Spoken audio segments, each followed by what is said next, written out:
Let me tell you a little bit about what we're going to do and why this is of interest to me. First of all, thanks for being here today again. My name is Mike Bealla, as you know, and I served a variety of sized churches in my time, which I can't believe I actually spent 30-some years already doing it. I've enjoyed it so much, and but there came a time, as I said, when I felt that the church was changing, the world was changing, only the world was changing faster than the church was changing in some ways. And I really felt a call to move out beyond the local church, and got involved back in the late 80s, early 90s, first with the General Board of Discipleship, working with what was then called Quest for Quality, which was looking at the church as a system. And later, that grew into a more spiritually based view. We produced the Bible study some of you may have used, was Faith Quest. And interestingly enough, we're just getting to the point now in the churches where what we were talking about in the early 90s is finally on the front burner. So it feels good to know that we were on track back then, but we were just a little bit ahead of the curve. So this is a great love of mine, this whole concept. If we're going to be about making disciples, we need to look at how we do it. How are we organized to do that? And I want to take us back earlier in the experience. Start with some biblical reflection. And I'm finding out that we don't have enough time to really open up the Bible and look at these, so I'm going to tell the story the best I can. Looking at 1 Peter, the 22nd verse, and then 2 Peter, beginning with the 2nd through 5th and 9th through 10th verses. The writer of this epistle is writing to clergy, pastors, significant leaders in the church, bishops. They're called these letters are called the pastoral epistles. They were teaching letters and letters of encouragement to those in leadership within the church at a time when the church was really just forming. And Peter, if it was Peter or whoever it was who wrote this book in Peter's name, spent time wanting to remind the people who were leading the church, but also those in the church, that we're not just anybody. In fact, at least one of the translations of this text says, you are not just anybody. You are God's own people. He says, once you were not a people, once you weren't organized into the church, once you had not received grace, but now you have received grace, and now you are God's people. And then he goes on to describe some of the ways we are. We're a holy nation, a royal priesthood, and all these kinds of encouraging words to help us understand how important it is for us to be the church. And although it's difficult at times, and there are lots of forces against us, we need to hang in there, because we are given God's blessing and authority and desire to build this kingdom of God on earth as Christ intended it to be. No one else is going to do it. It's going to be up to us. And so that's kind of where we all start in this story. And if we had some more time, we'd unpack that a little bit. And you could do that perhaps at some other time. We, as United Methodists, are probably the most poised to respond to the changing of the culture around us and the needs of people today than any other denomination right now. First off, we are so diverse in our location that helps us a lot, but it's our theology that really sets us apart and makes us very much relevant to the change that's around us. Let me take you on a little quick theological tour. By the time that John Wesley and the other reformers came on the scene, they began to talk about how it is that we are saved in God's presence, how it is that through Christ we have been healed in our relationship with God. And so there was a lot of talk at that time about grace and a lot of talk about faith. And remember, it was Martin Luther who started the whole concept of talking about we are saved by faith alone. And the faith and the grace that we were talking about, John Wesley called prevenient grace. He said that this grace is God's unmerited. We don't deserve it. This gift that comes from God of great unimaginable love that is poured out upon us, that even before we are born, God already loves us. And that's incredible when you consider the vastness of this creation, that God cares about each and every one of us from even before we were born. John Wesley said that prevenient grace is the grace that allows us to recognize or seek God's presence in our lives long before we know anything about God. It's that sense that a small child has when they look at the universe around them and say, wow, somebody had to do this. This is amazing. Or the sense of someone who just senses the need to experience a higher power in their life. And there's lots of ways we can express these words. But the sense is that with prevenient grace, it is God puts that within us so that we come seeking God. John Wesley said even atheists do that. Even an atheist has to understand the concept of God before they cannot believe in God. And therefore, by virtue of that, somebody had to plant the idea of God in their soul too. That's prevenient grace. And the truth is, most Protestant denominations, and certainly the Catholic faith as well, believes in prevenient grace. They may not call it that. They may call it other things like preparing grace or an awareness of God's presence or whatever it may be. So we're not different as United Methodists when it comes to prevenient grace. Then comes this thing called, John Wesley said, called justifying grace. And that's that moment in our lives when we realize what Christ did for us on the cross, what Christ continues to do for us in our life, that Christ, at that moment in time, our souls were saved by His death. And we commit ourselves at that point to living the Christian lifestyle, the Christian life. It's the moment when we say we are saved, we are born again, lay whatever labels on it you want, healed. It's that time when we enter into a relationship, a deeper relationship with Christ than we had before. We probably did it at the altar, or perhaps in our pews, or perhaps when we were reading scriptures someday. I'm not sure where it took place for you, but at some moment you said yes to God in Christ. That is justifying grace. It's the thing that makes us whole, the thing that sets us free. And again, almost all Protestant denominations accept the idea of justifying or redeeming faith or accepting grace. So we're not different there. So what are you talking about, Mike? What's this idea about United Methodist theology is different than others? See, well, we got this thing called sanctifying grace that Wesley said begins the moment that we accept Christ into our lives and then lasts a lifetime.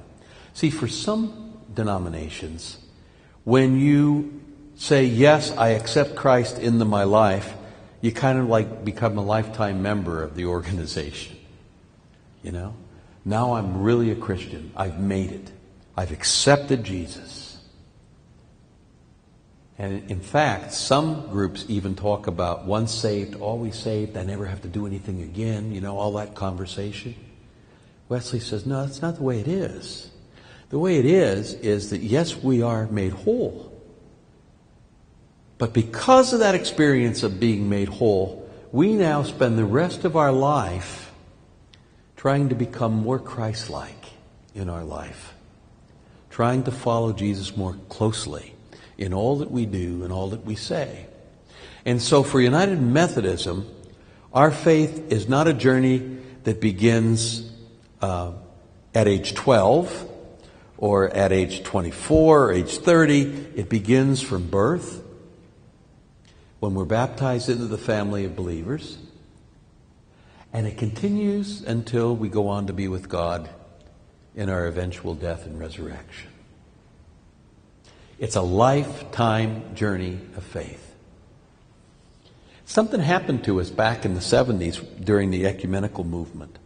Ecumenical movement was a great thing. It started out giving us the opportunity to celebrate together the things that we all have in common. And so churches came together around the communion table, and others said, yes, we accept the way you baptize. And, it goes on and on and on with that. And that's what it was intended to be, was to bring us together whenever it was that we could share things in common. But somewhere along the line, it broke down, and we began to believe that ecumenism meant anything goes as long as we're Christian. Or it doesn't matter what faith we're in, because we all believe the same things. And the truth of the matter is we don't. The truth of the matter is this idea of sanctifying grace is about encouraging people to grow in their discipleship all throughout their lives and to make a difference in the world because of their life. And that sets us apart, and it's something we really ought to celebrate. It is uniquely United Methodist in nature. All of us are on this grand journey of faith. We're not the same people. Hopefully, we've grown in our faith and trust in God now than when it was back in our early days or in our days of confirmation or some other experience in our lives. And again, our idea is to become more Christ-like through the covenant community we call the church. And I say covenant community, quite frankly, because we need to realize none of us can make this Christian journey alone. We all need someone else to walk with us, to help us, to support us, to question us, to encourage us, whatever the case may be. And so that's why the church is so important as a place for spiritual growth to happen. We all know it's not going to happen out in the golf course, even though there's a lot of encouragement out there, and it's a pretty nice place to be on a Sunday morning. Anyway, we won't go there. So what do we do? Where do we go? Where do we start? Well, first of all, it's important to realize that we did not invent this idea of making disciples of Jesus Christ. I spent probably about 3 or 4 years in the former Wyoming conference, going from church to church, helping churches write mission statements in the 90s. Someone told us we all ought to have a mission statement, and so we went out and I had a model that we could use, and one day you could work through with some folks, and by the end of the day on a Saturday, 4 o'clock, we'd have a mission statement that we could then take back to the ad council or whatever. And people thought it was a really great model, so they asked me to go all over the place doing it. We wrote job descriptions, or mission statements until they were coming out of our ears. Some of them would be 2 sentences long, 1 sentence long. Some of them would be 10 pages long. There was no real format for them. We thought we were doing great things. And then somebody happened to open up the Book of Discipline around, in the late 90s and said, for heaven's sakes, the church has a mission statement. Local churches don't need a mission statement. They have one. Every United Methodist Church has the same mission statement. And better than that, we discovered, we didn't invent it as a denomination. Jesus did. Jesus invented it. In Matthew 28, in those last couple of verses of Scripture, 16 to 20, where Jesus goes up on a mountain with the disciples, and he says, they worship him, some doubted, and Jesus came and he said, all authority in heaven and earth is given to me, and I want to give it to you. You go therefore and make disciples, baptizing them in the name of God, the Father, the Son, and the Holy Spirit, and teach them all that I have taught you and all that I taught you to obey. There it was. Go therefore and make disciples. Why? To transform the world, to complete the task that Jesus had intended to do when he came to earth. So that's where it comes from. That's where our motivation comes from, is this notion that we are about that. And so every church has its own mission statement. If you have one, it's probably a good one. It might have helped you. Or most cases, they were put off on a shelf somewhere and not really referred to much. But now we have one. And it is the making of disciples of Jesus Christ for the transformation of the world. And in church studies of the most vital churches in the denomination, out of 5,000 churches that were looked at that were considered vital, in almost every case, it was possible to walk into the sanctuary on a Sunday morning, poke somebody in the shoulder and say, "What's the mission of this church?" And those vital churches, in almost every instance, everyone in the congregation could recite, the mission of the church is to make disciples of Jesus Christ for the transformation of the world. If you got as your response, the mission of the church, or, I don't know, why are you here? We're not sure. That's probably not going to be a vital congregation. So it's important for us to have this focus. Because quite frankly, the world around us has changed seriously, hasn't it? Time for a joke. How many United Methodists does it take to change a light bulb? Anybody know? 10. It's always 10. 1 to change the bulb, and then 9 trustees to consider how much better the older bulb was than the new bulb. Or the other one, which is more denominationally correct, it takes 10. 1 to screw in the bulb, and then 9 people of various gender, age, and makeup, in years of 3, terms of 3, serving on a committee. But things are changing. My son was not Wesley, my older boy, the oldest son I have in his 30s now. Is a computer network kind of guy, and he was installing a computer network several years ago in Hazleton, Pennsylvania. And he called me on the cell phone, all excited. He said, "Dad, I'm down in the basement of the bank." And he said, "I opened up the door in this room, and inside the room is this big stack of gold canisters. They look like gold bricks." And the president of the bank said, "I could have as many as I want." I thought, wow, what is it? I don't know what they are. Can't tell you.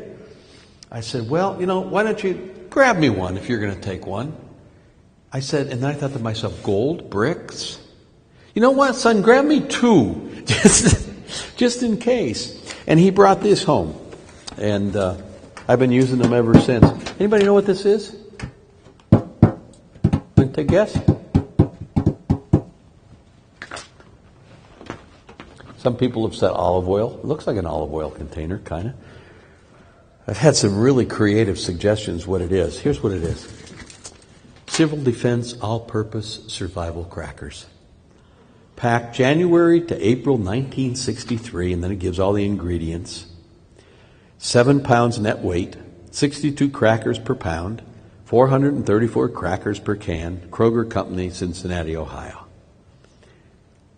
The details are on there so they knew how many cans they would need for the number of people that were in that building for the fallout shelter.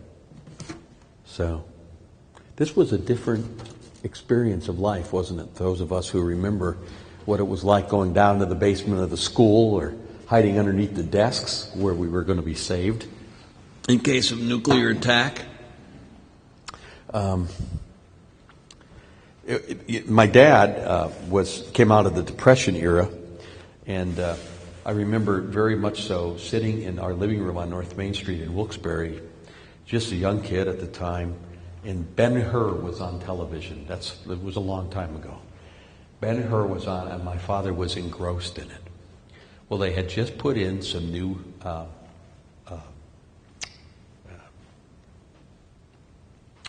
the sirens to warn us about, what do you call them? Air raid sirens. And they would announce when the tests were so they didn't scare anybody. This Sunday evening in particular, the sirens all over Wilkes-Barre took off. Something happened to the system, we found out later. But all these sirens are blowing. We were told, you need to get to your fallout shelter in your basement or whatever when you hear that. So that was droned into us at school. And when it happened, I looked at my dad and I said, Dad, we got to go down to the fallout shelter. We got to go down to the basement. He says, oh, no, don't worry about that. That's nothing. I said, no, Dad, because if it was a test, they would have told us. So it's got to be the real thing. I'm scared to death, And he says, yeah, but you know what happens next when that chariot wheel falls off? You want to stay here and watch. And eventually it stopped. And I was almost in tears, probably was in tears, really. And I realized that for him, his paradigm was different than mine. He wasn't taught in his school days to run and hide someplace. For him, it wouldn't happen. It wasn't real. And we in the church today, in all of this change that's around us, are faced with this. We not only have 2 generations butting up against each other, we've got 3, 4, 5 generations sitting in our pews, all with different values, expectations, their own set of beliefs. And that's one of the struggles we have in growing the church, is trying to be, trying to fit for all the folks that are gathered together. And we've got to really understand the culture around us. One of the ways that the Mission Insight stuff really can help us. So just really quickly, how has the world changed? Not the church now, but just the world. Say in the last 20 years. What are some things that have changed in the world? Technology. What else? The economy. Power. Air conditioning is standard now in a car. Air conditioning is standard in the car. Yeah. Gosh, I hadn't thought of that one before. That's true. That's an important one. The last car you got in with the window crank. Yeah, that was 55. What did they call that air conditioning? 55, windows open or something? Air conditioning? Yeah. What else has changed? Traffic. Travel. People go everywhere. Oh, travel. Yeah. Communication. Yeah. Wow. Families are more spread apart. The internet is a really major impact. Oh, yeah. There's a lot of communication happen. Oh, absolutely. Be able to view something all over the world, and so much personal information goes out, like Demi Moore or whatever her name was. Yeah. All this information out, and she didn't want her daughter to do that. Yep. I mean, it's instant. Once you do it, it's there. It's there. That's right. Yeah. How about the church? What's changed in the church? Even in the last 5 or 10 years, we could see it. What's changed? Becoming more simple. It's becoming more simple? Getting away from the hard, the liturgical direction. Mm-hmm. More open, more free. More open, more free, flexible kind of? Yeah. Dress has changed? Yeah. Music, yeah. What else? How you communicate with members. How you communicate with members, absolutely. I think you have to keep your congregation strong and growing so it's not shrinking. Yeah, well, and we're in the midst of some shrinking numbers, that's for sure. See, what's happening to us is somewhere along the line, when this all happened, folks began to say to their kids, my folks made us go to school, church all the time. We're not going to make you go. You decide for yourself when you're old enough. That was a great plan. That was a great plan. It didn't work. And then those people went off and had children. And then a next generation came with the same theory. And before you know it, we are now about 3 generations removed in most of our churches. We have a big gap. We may have some young folks. We probably have some older folks, but that middle, you notice the middle gap is there? Not a lot of, well, if you're lucky, if you have them, that would be great. Oh, yeah, membership, big time. They come to worship. I have 50, 60 people come to worship, maybe 70. Uh-huh. More than half of them haven't joined the church. They Hap- come to worship, but they get involved. Yep, that's a trend that we see all the way across the board. People are coming, but not necessarily joining membership. Wanting to be membership. There was a guy by the name of Lauren Mead, who, well, it's a few years now. The way things are moving so fast, this is probably considered an antique book. It's not that long ago. Lauren Mead was a sociologist and had a great interest in the church and a futurist. And he said that, when I look at the church, I can see three distinct ages of time. He said the first one I'd like to call the apostolic age. And the apostolic age were those very formative years when the church was just beginning to put itself together. And those who were leading the church were trying to figure out what was standard, what should we teach, what should the music be like. Are we, still a Jewish community? Is the Christian faith different than Judaism with an extension on it? Where are we? It was also a time, shortly after the very beginning, when it was dangerous to be a Christian because, quite frankly, under Roman rule, you could be put to death for denouncing Caesar or lifting up God instead of Caesar. And so, the church hid. It was hiding in houses. It was hiding in underground places. And yet the amazing thing is, it was such a strong movement of the Spirit that despite all of that threat around them, it grew like wildfire. So Lauren Mead says, that's how we started in that apostolic. And there was this strong sense of mission, of having to spread the word, even in the midst of the difficult times, or maybe especially in the midst of the difficult times. And he said that went on till about 313 AD, when Emperor Constantine, in a decree, decided that everybody from this time on ought to be Christian. Now, see, I think that's the answer to our problems. All we need to do is have Bishop Middleton stand up and say, beginning next week, everybody in this part of the state of Pennsylvania is United Methodist. Our problems are over.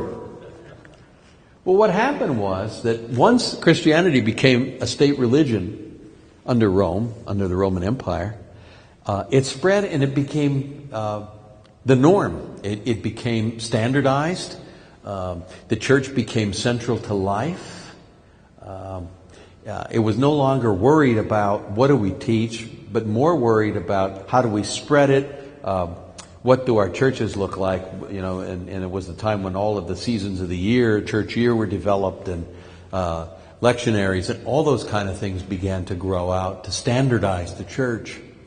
It had wide acceptance because it was the state religion.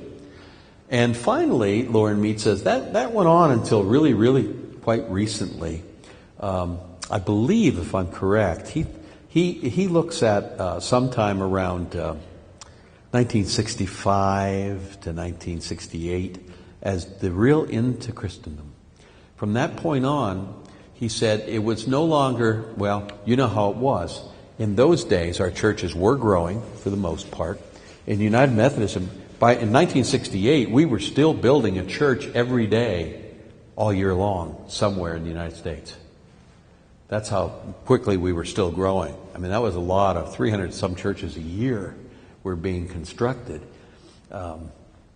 as the denomination spread out. But then something happened. The shift came, and of course the blue laws were taken away, and stores began to open on Sunday, and the whole understanding of Sabbath began to change a little bit. And all of a sudden, remember the days when if you didn't go to church, you were the oddball? You know who the oddballs are now, don't you? Take a look around. We're the oddballs. We're the ones who go to church. 60% of the community throughout our state does not go to church. And the fastest growing religion in surveys is no religion. When they check the box what they are. That's the fastest growing one. Sad to say. So we've got this change around us. Lauren Mead says, well, that was the second one. Guess what? There's a third one, and that's the one we're in now. And there's good news and there's bad news. The good news is there's more spirituality in the world right now than there seems to have been in a long, long time, if ever this much spirituality. The search for spirituality. Unfortunately, it's not coming to the church, or folks who are looking for spirituality are looking in other places. And there's a variety of reasons for that, and that's another day-long conversation in and of itself. He says the emerging paradigm is still being determined. you know. We're going to be doing a lot of experimenting over the next couple of years in our churches, trying different styles of worship, different styles of music, changing the way we communicate with one another. Who knows? There's just been a wonderful video produced by the General Church through the Board of Discipleship. And Jerry has a link to it on our webpage. If you haven't seen it, go out and take a look at it. It's called What Will the Church Look Like in 80 Years? And they've asked some of the denominational leaders to speculate what the church may look like in 80 years. It's a fascinating little thing. It's about 4 minutes long, maybe 5 minutes long. And it's worth your purview. What are we going to do? I don't know where we're going. We don't know what this is going to look like. What we do know is that God, and we're back to the opening this morning, God's people are on a journey of faith to a place we don't know where we're going. What we are assured is that God will be with us. And it may take us a while to get there, to sort it all out. We may have to shrink before we grow again. Not sure what it means. We may look totally different in 10 or 15 years than we do now. But we do know God will be with us. You know the rest of this story. That now the church has less cultural acceptance. People don't trust us anymore. For the most part, folks look at the church as they have learned to see the church through the eyes of the movies and television, which make us all look like a bunch of buffoons or wackos off the deep edge somewhere. Nowhere is the mainline church represented in any of that kind of media stuff. It's always the fringes that get the attention. People are institutional weary. We don't trust anybody. We don't like institutions. Whether it's the government. Oh, no, that's not true. We all trust the government. We're institutional weary. And of course, we mentioned before this idea that people aren't all that keen on becoming members of anything. That's not the kind of connections they're looking for anymore. It used to be everybody joined all the clubs they could possibly join, because not only did that give them status, but it gave them a sense of belonging. Well, folks aren't looking for that kind of belonging anymore. Sometimes we get stuck, don't we? Here's some famous lines from history. Credit cards will never replace the need for money.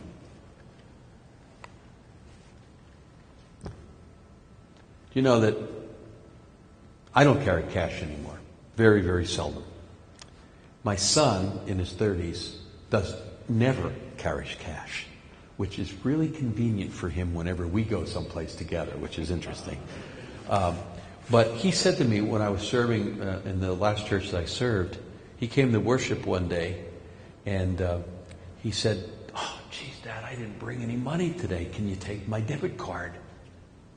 And he knew I couldn't take his debit card, but he was making a point. He said, "If you want people in my generation to give, you've got to find a way to help us give. And we don't, this idea, we don't have money." And worst thing was, we took a special offering that day, a second offering for UMCOR. And so even if he had brought an envelope with him with a few dollars in it, he wasn't prepared to do any more. And neither was the church. Now, I'm not saying we got to put ATMs in the back of the church. But folks, we got to figure out a way to take online giving, to take gifts in some other method other than our only way of doing it. What happens if the government does away with dollars? What if they say we're going to go, strictly by credit card or number card or something? That day is coming. That day is coming. So in the meantime, these are the kind of things we need to think about. Anyway, credit cards will never replace the need for money. I love this one. I think there's a world market for about 5 computers. You know who Thomas J. Watson was?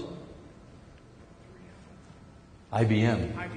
He was the founder of IBM, and I happen to have served the Endwell United Methodist Church, which is located about a mile down the road from the home, the mother building of IBM, near Binghamton, New York, Endicott, New York.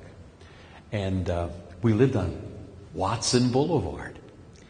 Well, Thomas was always a futuristic thinker. When the Endwell Church was built in the late 50s, they built this big open sanctuary, which we've seen many built like that now, where they have a door halfway down so you can open it up and the fellowship hall's back there, but you can expand if you have to, and all these kinds of things. And they made a conscious decision in the 50s that they were not going to put in pews because pews restricted what they could do with that space. Now that was pretty forward thinking back then. Thomas Watson comes to a Easter service or some service, and the place is packed, front to back. And, like 500 people in there. And they're all on folding chairs. And he says to the president of the trustees, no respectable Methodist would worship like this. He writes them out a check for 72 pews. They took the check, they bought the pews, and I don't think there's been a creative thing done in that church since. They bought into an existing paradigm, and that locked them into a specific... Anyway, Thomas J. is always this great forward thinker for me. Computers, IBM also said personal computers will never be common. And if they had their way, the way they sold personal computers, that probably would be true. They really blew themselves out of the market. How about this one? Titanic will never sink. I love that one. The internet is a passing fad. Bill Gates. Bill Gates. Internet is a passing fad. Folks, there was a time in the church. You've all seen charts like this, probably at church conference or some other time. And certainly those who worked at the conference level have seen even bigger charts than this. In the Wyoming conference one time, we expanded our committee so large that we actually had spaces for over 850 people to serve on committees because we believed if you got people involved, they became better disciples. That the way you got people was to give them a job. And along with that came the idea that what we want is activity centers in our churches. The more things we can have going on, the more people that'll come. The more people that'll come, the more cash comes in. The more income that comes, the more things we can do. The more things we do, the more... That's how you grow a church. That's what we believed. Is anybody in here named Dorothy? I don't mean any disrespect to anyone who's named Dorothy. But every church had a Dorothy. Everyone that I ever served had a Dorothy. Dorothy was the gal who would stand at the back of our door because she would listen to her preacher preach that we needed to grow. And Dorothy was the welcoming committee, the assimilation committee team. She was everything in the church. And whenever anybody came through those doors, Dorothy went to them, to put it mildly. So imagine this, Bob and Mary come to church now, in this day and age. And Dorothy remembers how it was years ago, how you hooked people into doing things. So when Bob and Mary come through the door, Dorothy greets them. First off, she grabs Mary and gives her a big hug. She doesn't know this woman at all. This young lady goes, oh, God, what is going on here? By the way, I have the blessing of being able to go from church to church on Sunday mornings. And it's intimidating to stand at a church door that's a solid wood door and open it. You have no idea what's behind that door. If you can find the right one to go into the building, because we don't mark them well either. And some of our churches, especially in urban settings, have 4 or 5 doors. And you have to go door number 1, door number 2. Do you take door number 3 or what's behind the curtain? You just don't know. So once you get into the building, though, you open that door, it's intimidating. I love glass doors because I can see inside and know what's going to happen to me when I walk through. Anyway, Dorothy, so she'd hide behind the wooden door. Mary comes in, and she throws her arms around her, gives her this big hug, and says, oh, dear, it is so good to see some young people here with us today. Mary's your name? Yeah. Mary, do you? I bet you sing, don't you? Well, yeah. Hey, Marge, we got another soprano for the... Marge, don't you have another piece of music for today? Let's get her up in the choir today. And Marge brings the choir music down and hands it to Mary. Meanwhile, Dorothy turns to her husband, Bob, and says, Bob, it's good to have you. You know, we can always use men around here, that's for sure.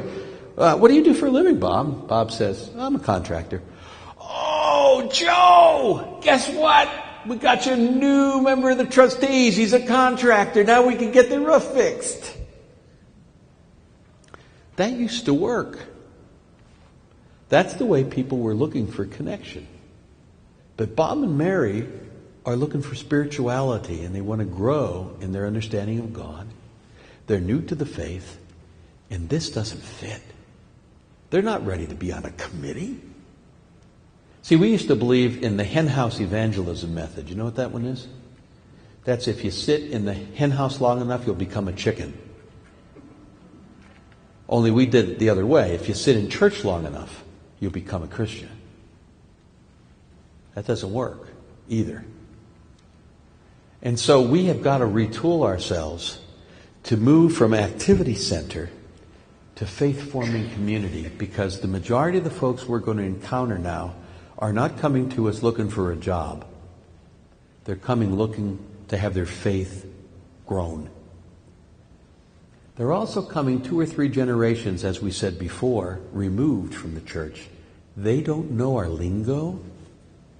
Read one of our bulletins on a Sunday morning. There's a gas for you. You know, UMM will meet Saturday morning at the APD Cafe, and the UMW will meet in the, such and such a place, or at Mabel's house on Wednesday night, because we all know each other. We're not ready for those people who come to us with little or no knowledge either about us or about the faith. So they come seeking to the church. How do we respond? If we have a disciple-making system in place, there'll be a place to plug them in. What would that look like? For Mary, perhaps? Well, if Dorothy would have said to Mary, Mary says, I'd like to do you have Sunday school? Yes, we do. And Dorothy would say, can I take you to the adult class? Sure. So she takes her up, down the dark hallway, up the back steps, up to the bell tower, where the bell tower class has been meeting since 1935 with the same people in it. In fact, the curriculum they're using is the original International Bible Lesson. It was the first book ever printed. They still use that up there because they want to be just like Jesus. And Mary looks at that group and she says, my God, these people all know the Bible. They all know their faith. I don't know any of this stuff. I don't belong in this group. Now, they may know nothing, but her perception is that they've been here a long time and they know it all.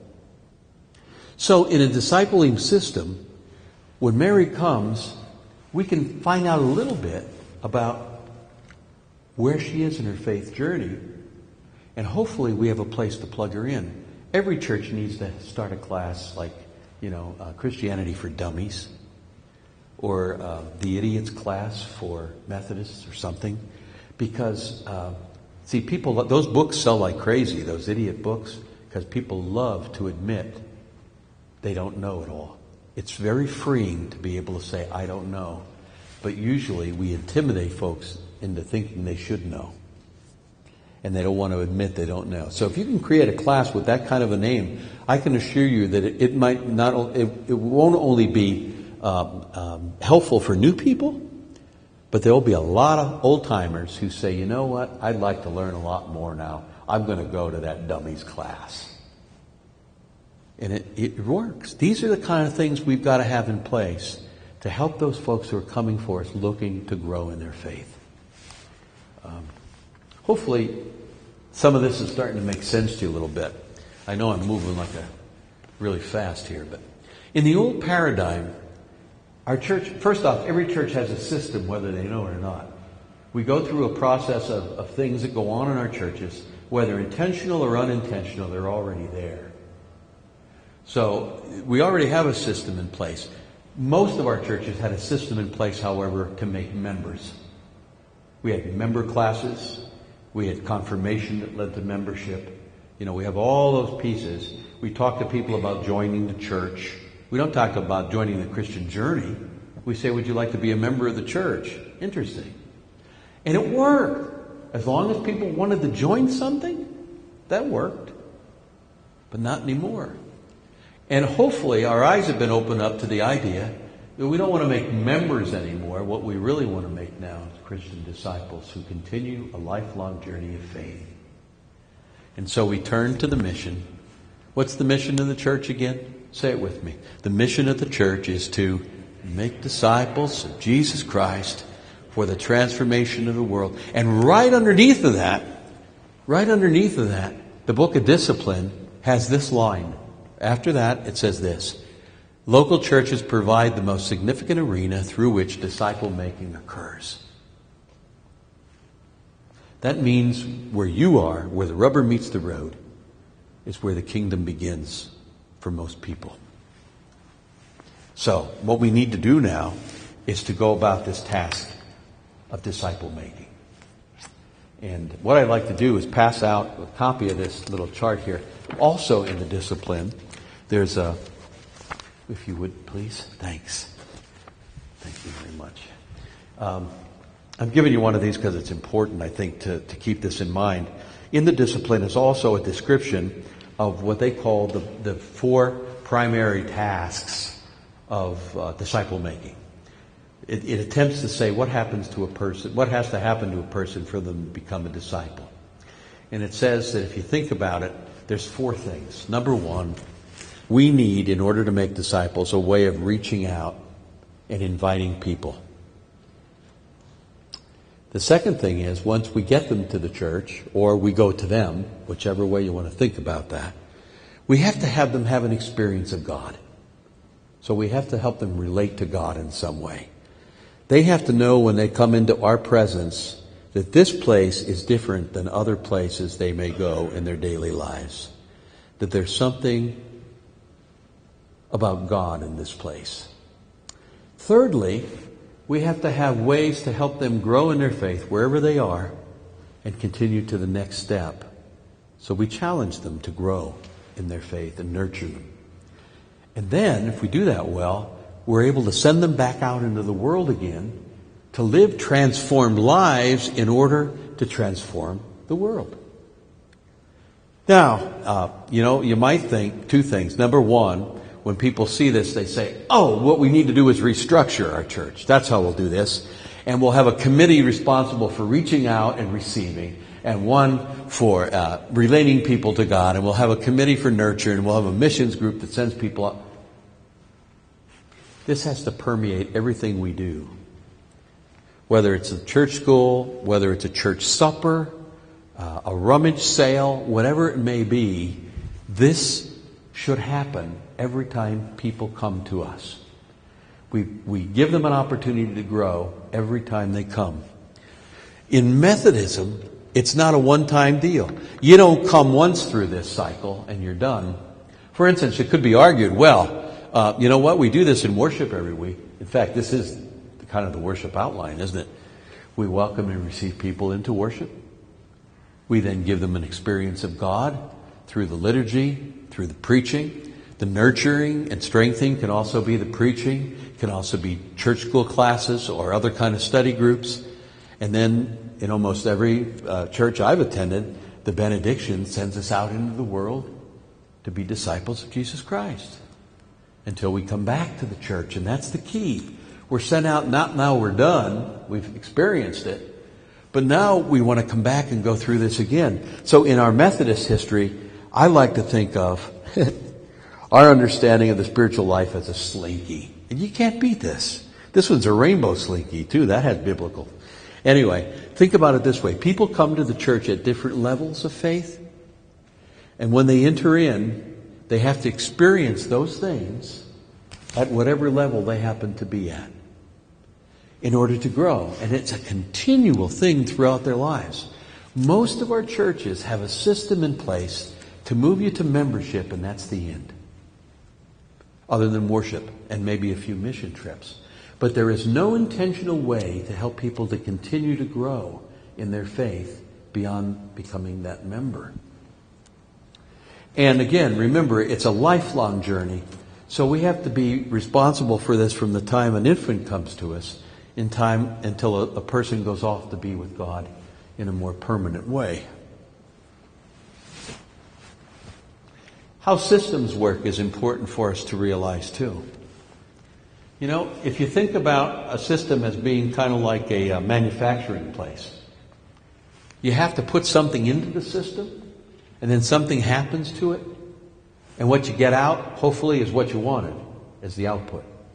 So if we were going to build cars, we would take pieces of cars, and we would then assemble them together, and if we do it right, on the other end, we get a good, working car. Now, if we get a black magic marker out the other end, we've done something wrong. There's a saying that goes in system theory, the system is designed for the results we're getting.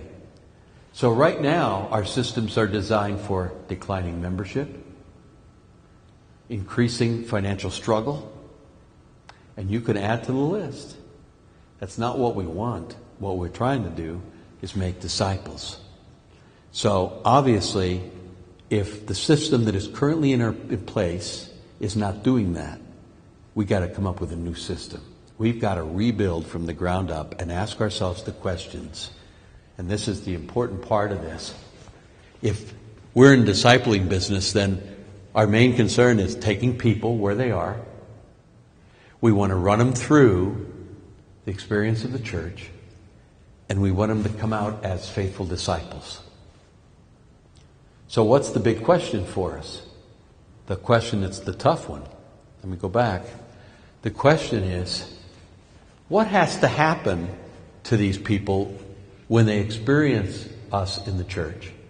What has to happen spiritually to them or physically to them that will help them move on to discipleship? So we're not getting members on the other side.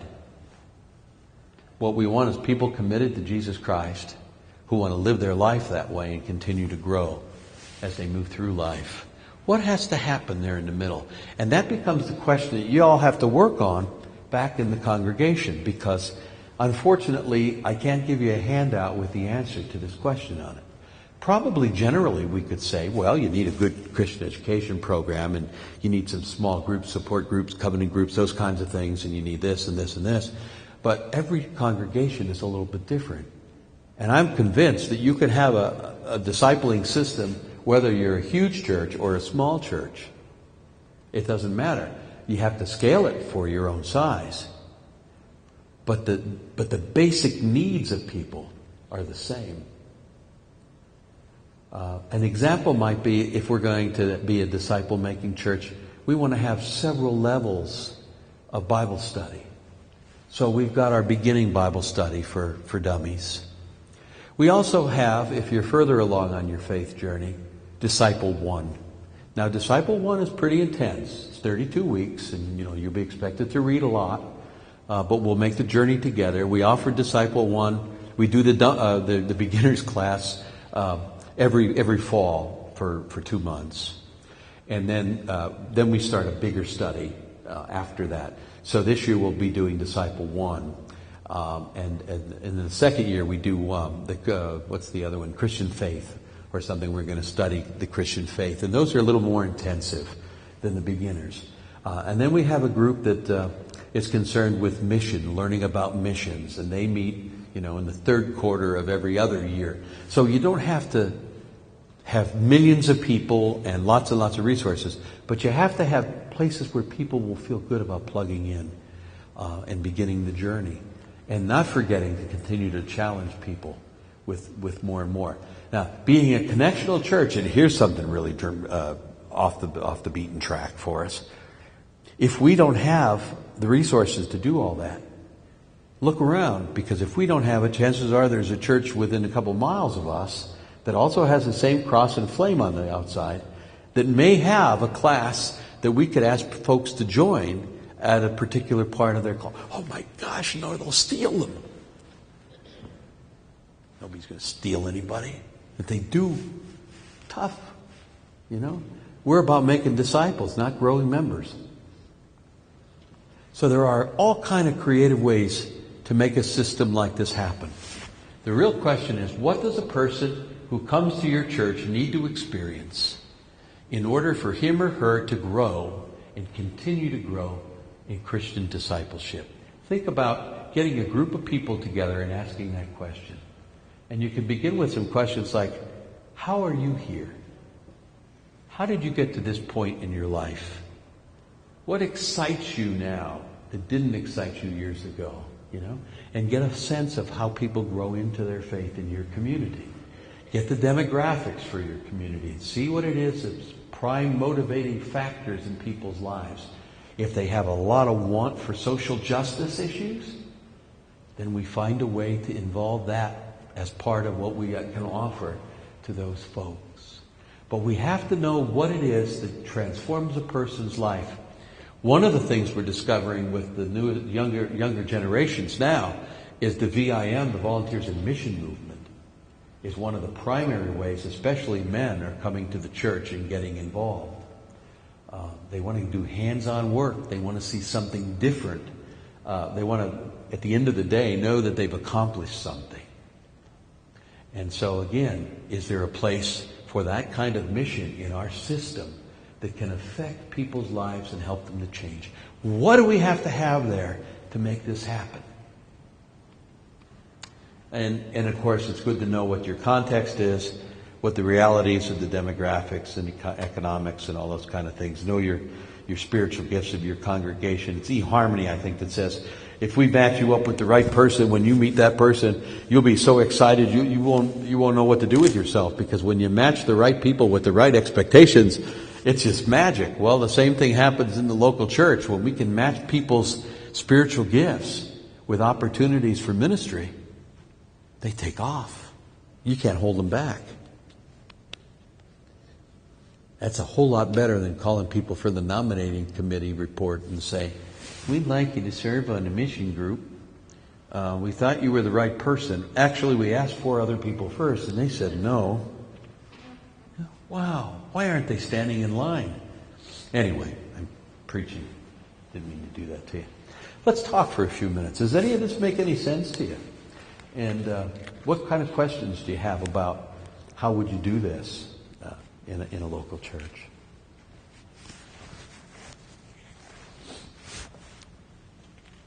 Anything come to The mind? church, the denomination focus on membership when they determine how much a local church is paying in based on their membership. Mm-hmm. So there is still a focus on membership rather than members Yeah. attending. Well, that's been changed in the new Susquehanna Conference. The membership is no longer counted. And there was some conversation about the pluses and minuses of that on both sides of the issue. In many cases, that meant that churches ended up paying more ministry shares than they had when membership was counted. And in some cases, it was the opposite way. Some of the largest churches that were actually paying to make up the difference with expenses for smaller congregations discovered their ministry shares dropped while the other ones went up. There's no perfect formula for ministry shares, but yeah, membership, it's not a good thing. That has changed. That has changed. Although there's a lot of advocates to go back to something like that. In Wyoming conference years ago, the emphasis was on, we don't never know, just because a person stops coming, we don't assume that God's not working in that life somehow yet. And so we resisted the temptation to just wholesale take people off the rolls. Because if somebody is taken off and then they have an experience of God and they come back to you and they say, well, I'm a member here, and you say, no, you're not. You know what happens then. So we had 2 different cultures going on with the 2 different conferences, to be sure. Interesting. Anyway. Other questions? What's been the most exciting thing that you've seen churches do since you've been out and been to lots of churches? Easter eggs. Oh, no. There are some neat things going on. There are some exciting things going on. And most of it happens when the focus changes from survival to what can we do for the community around us, or what can we do for the world around us. It doesn't matter. But it has to be outwardly centered. I'm not always good at this language, but when the devil starts to play games with us and makes us think that our survival and our money is the biggest issue we have, that's when we're easily defeated. And the fact of the matter is that we need to learn in our stewardship that giving is about what God has done for me and not about the size of my church's budget. Because frankly, if churches have to close because they can't afford to stay open anymore, God will find somebody else to do the work. Sad to say. we need to do the work, whatever that takes, whatever it means. If it means we all end up in houses someday, in house churches, or hiding in the catacombs, we may have to do that to be faithful. Some other exciting things, though, have been things like taking Vacation Bible School, which in many churches is the biggest youth thing they do all year long. Taking out, rather than having it at the church and trying to get unchurched people to come, take it to the city park and invite the whole community. And by doing that, you eliminate the fear people may have about what are those people in that building going to do to my child if I send them there. Think about that, but that's a model that's worked. We've got congregations that have moved Easter services into high school auditoriums and have advertised them as Easter services for those not connected with churches, and have had some great results with that kind of stuff. So the opportunity is just marvelous for creative thinking. And this kind of stuff is kind of more basic. It's not about activities or events as much as it is getting our house in order, back to the fundamentals of why we exist. And then God will take care of this, moving the Spirit in the hearts of those people who get connected. And we'll know what to do. We'll know how to move out.